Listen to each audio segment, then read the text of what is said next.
Hey everyone! Welcome back to Daily Duo English. I'm Emily. And I'm Ben. So glad you're here today.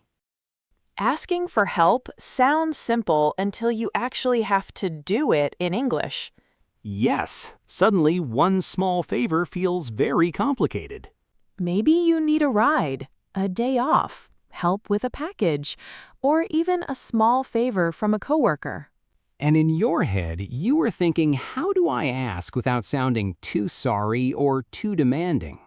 That is exactly today's topic: how to ask for a favor in English without being awkward and without being pushy. We'll give you a simple formula, real situations, and natural phrases you can actually use. By the end, you'll have a few clear sentences ready for the next time you need help. Let's get into it. Asking for help can feel uncomfortable in any language. Right. You are basically saying, I need something and I cannot do this alone right now. That can feel a little vulnerable. For English learners, there is another challenge. Some learners over-apologize. They say sorry again and again, and the other person almost forgets what the request is. Other learners go the other way. They translate directly from their first language, and the request can sound too strong in English. Neither one means you are rude. It is just a language gap. English often uses small softening words to make a request feel warmer. So here is a simple formula. Start softly, ask clearly, give a short reason if you need one, give the person an easy way to say no, then thank them. Let's hear that in one natural sentence. Hey, I have a small favor to ask. Could you give me a ride tomorrow morning? No worries at all if not. I'd really appreciate it. That means it is okay if the answer is no. Notice the shape of the request. Soft opener, clear ask, no pressure, and thanks. You will not always need every part. For a small favor, you may not need a reason.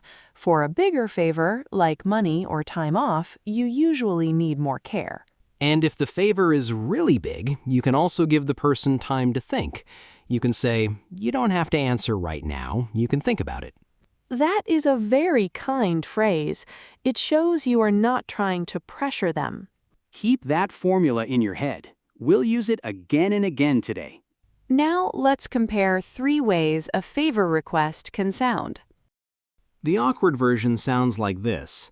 I'm so sorry, I feel terrible asking, and you can totally say no, and I know this is annoying, but maybe could you possibly help me?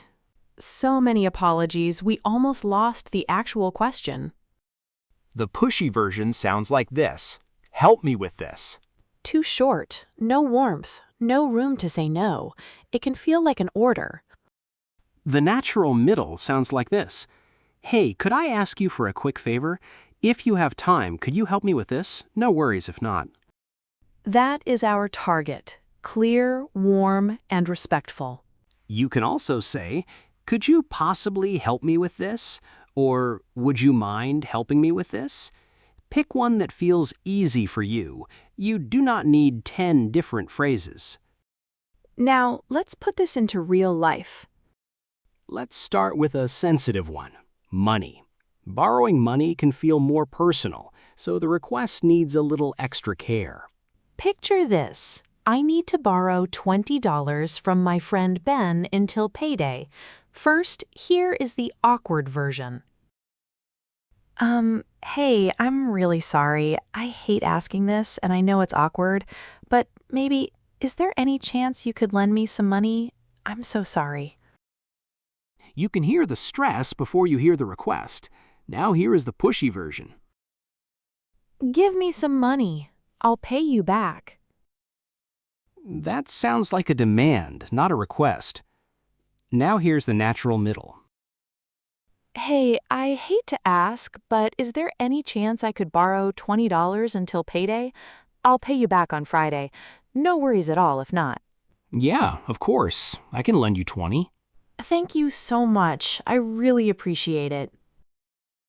I hate to ask, but is a soft opener. Emily does not literally hate asking.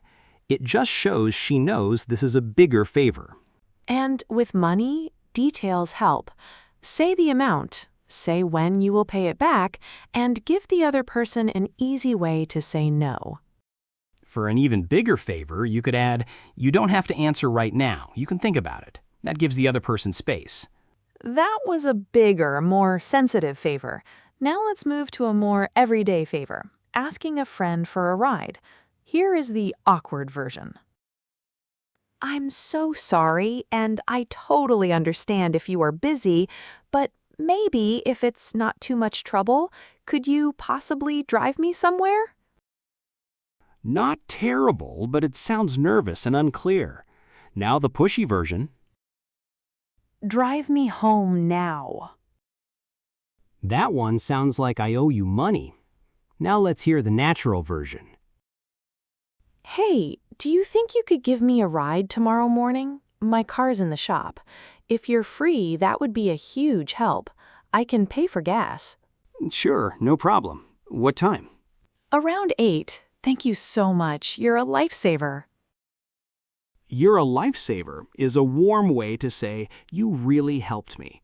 And the phrase, "Do you think you could," is friendly and useful with people you know. Also, notice the short reason. My car's in the shop. You do not need a long story. A simple reason is enough. Now let's switch to a work situation. In this scene, Emily is the manager, and I'm asking her for a day off. "Hey, can I skip Friday?" That is a little too casual for a manager. It also does not give me much information. Now the too demanding version. "I need Friday off. I already made plans." That sounds like the decision is already made. Now let's hear the professional, natural version. "Hi, Emily. Do you have a second? I was wondering if it would be possible to take Friday off. I wanted to check with you first, and I can make sure everything is covered before then." Let me check the schedule. Yes, that should be fine. Thanks for asking early. Thank you. I appreciate it. This sounds professional without being cold. Ben checked first, and he showed he was thinking about the team. That phrase is very useful at work. I was wondering if it would be possible to... It is polite, but still clear. This time, Ben and I are coworkers. I need someone to cover my Saturday shift. I'm so sorry to ask, and I completely understand if you can't, but maybe could you cover my shift on Saturday? That is understandable, but it still sounds a little nervous. Now the pushy version. You need to cover my shift Saturday. That sounds like an instruction, even between coworkers who get along. Now the natural version. Hey, I was wondering if you might be able to cover my shift on Saturday. Something came up. I completely understand if you can't, and I can cover one of your shifts next week to make up for it. Yeah, I can do that. Saturday works for me. That would really help me out. Thanks so much, seriously. Something came up means something unexpected happened, and because shift coverage is a bigger favor, offering something back makes the request feel fair. For our last situation, let's try a small everyday favor, asking a neighbor to watch for a delivery. Let's hear the too awkward version first. I'm sorry to bother you, and you really do not have to, but could you maybe watch for my package tomorrow? Now the pushy version. Watch for my package tomorrow. And here is the natural version. Hey, could I ask you for a small favor?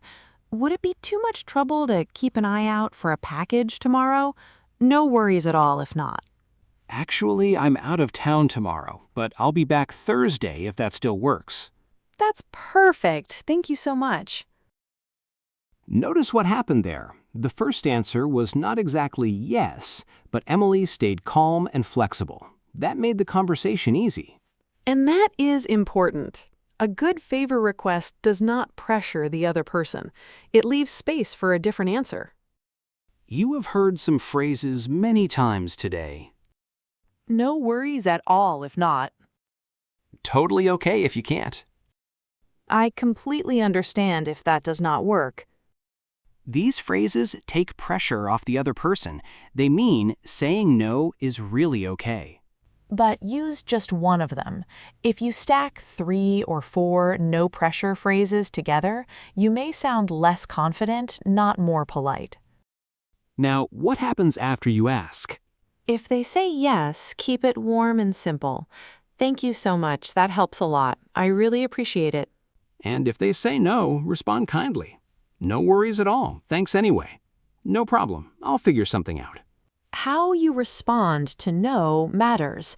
If you accept the answer kindly, people feel more comfortable with you next time. Exactly. No guilt, no cold silence, just a kind response either way. Let's bring everything together with one longer, realistic conversation. I'm having a busy week, and it starts Tuesday morning at work. Hey, do you have a second? I have a small favor to ask. Sure, what's up? My car's at the shop this week. Do you think you could give me a ride home today? Yeah, no problem. I go right past your street. Thank you so much. That helps a lot. Later that same day. Actually, one more thing, if that's okay. I was wondering if you might be able to cover my shift on Saturday. My sister's visiting this weekend. Let me check. Actually, I already have plans Saturday. Sorry about that.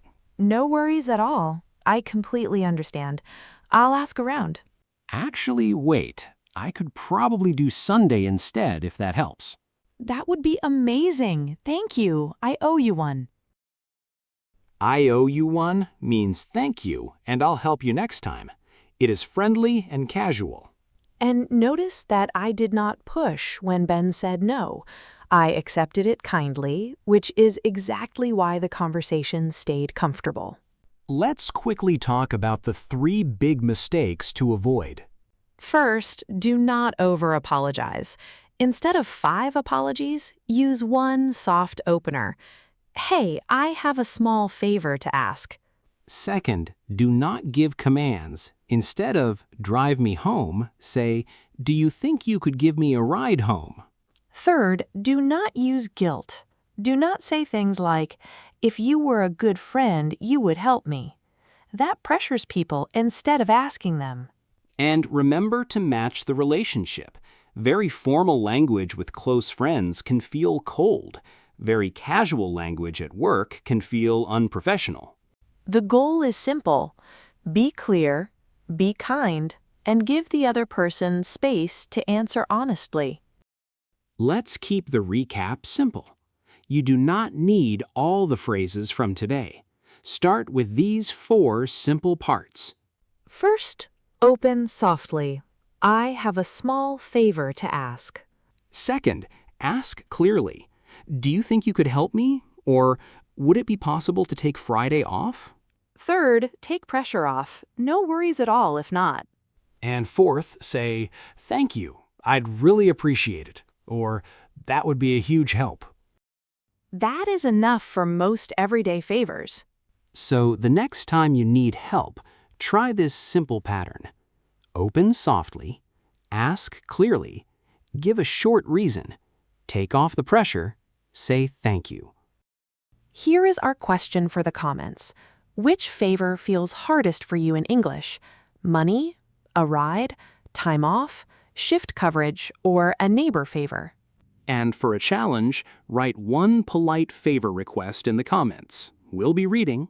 If this helped you, subscribe and turn on notifications so you do not miss the next episode. We're your daily duo. And your English speaking buddies. See you next time.